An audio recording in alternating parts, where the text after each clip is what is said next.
Mastermind ইস্যুতে যা বললেন নাহিদ ইসলাম, গণ অভ্যুত্থানে আওয়ামী লীগ সরকারের পতনের পর থেকেই আলোচনায় ছিল জুলাই বিপ্লবের মাস্টারমাইন্ড কে ছিলেন।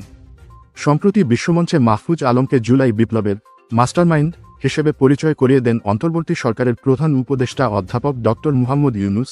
বিষয়টি নিয়ে সামাজিক মাধ্যমে নানা আলোচনা সমালোচনা শুরু হয়েছে।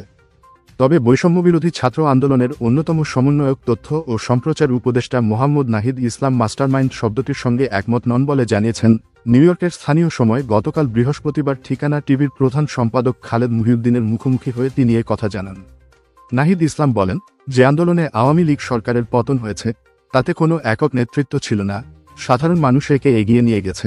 আন্দোলনটাকে কয়েকজন মিলে পরিচালনা করতে হয়েছে, নিতে হয়েছে নানাজনের বুদ্ধি পরামর্শ। তবে আমরা একে জনগণের স্বতঃস্ফূর্ত আন্দোলন হিসেবেই দেখি। আন্দোলনের মাস্টারমাইন্ড নিয়ে করা খালেদ মুহিউদ্দিনের করা এক প্রশ্নের জবাবে তিনি বলেন, বৈষম্যবিরোধী ছাত্র আন্দোলন প্ল্যাটফর্ম সাধারণ শিক্ষার্থীদের জায়গা, এখানে বিভিন্ন রাজনৈতিক নেতারা ছিলেন। এই আন্দোলনে একক কোনো নেতৃত্ব ছিল না, সাধারণ মানুষ এটাকে এগিয়ে নিয়ে গেছে। একটা সময় আন্দোলন পরিচালনা করতে অনেকেই বুদ্ধি পরামর্শ দিয়েছেন। এক্ষেত্রে যার মাহফুজ আলম কথা বলা হয়েছে তিনি বিশেষভাবে আমাদের পরামর্শ দিয়েছেন। তথ্য ও সম্প্রচার উপদেষ্টা বলেন, মাহফুজ আলম বা আমরা কেউই এ মাস্টারমাইন্ড শব্দের সঙ্গে একমত নই।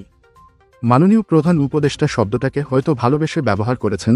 নাহিদ ইসলাম বলেন, বাংলাদেশের ইতিহাসে ৬৯ এবং ৯০ এর গণ অভ্যুত্থানে ছাত্ররা নেতৃত্ব দিলেও সামনে রাজনৈতিক দল ছিল।